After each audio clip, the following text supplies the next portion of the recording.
On our way to Hazleton, Lucille and I flew into New York and spent some time in New York. Okay. Lucille took me over to meet her. And this was what year? To meet her old boss, Jim Landau. Yeah, right. Now Jim Landau was a real estate consulting firm.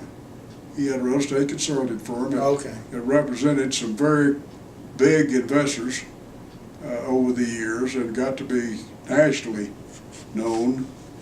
Wasn't not got to be, he was nationally known. And one of his clients was CBS. And all the offices of CBS had all over the United States. Landau firm found the offices, so to speak, or helped put together the deal that built the building or whatever. So he'd been involved, highly involved in all that, had some very sharp individuals, all of whom wound up being shareholders for it all over with.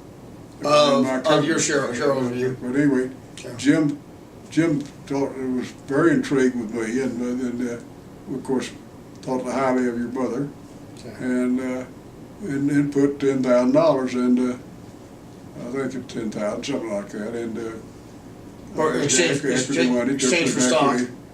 A private company. And he said another person, and he also indicated he wanted to drill wells with us.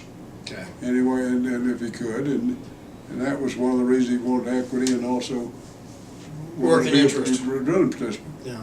And then he sent me over while I was there, and I met Dan O'Shea, his friend Dan O'Shea. Well, Dan was president of RKO Radio Pictures at the time. He was working for Howard Hughes, and he was trying to, for Howard, RKO had all these huge tax loss carryforwards.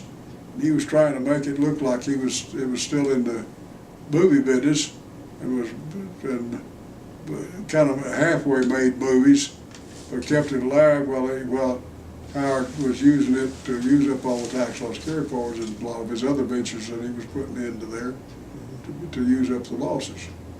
So anyway, Dan was president of that, but he had been president of Celtic Studios during the 30s when they made Gone with the Wind.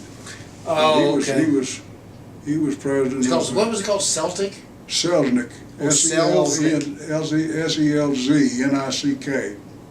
That's who... David Selznick was one of the famous producers of all time in Hollywood, in the early days of Hollywood. David O. Selznick. And Dan O'Shea. And Dan somehow was able to put up with Selznick, who had a hellacious temper and flew off in 9 directions at the same time. But anyway, Dan was his right-hand man. He was an attorney, and had gone to for Selznick. He was the president, but his background was attorney. He had gone to Boston U, and he had worked for RKO Radio Pictures before in their legal department, and he worked in Hollywood, and knew everybody. Everybody knew Dan O'Shea. Well, anyway, Dan became probably my very closest mentor. And different things. He 10 years older than you? Oh, a lot older. 20, at least. Well, yeah, because I'm thinking I'm like this time in 1955, I would have been 30. Okay. Dan would have been late 40s, early 50s, probably 50s. 20 years older than I. Next generation. And same thing with Dan.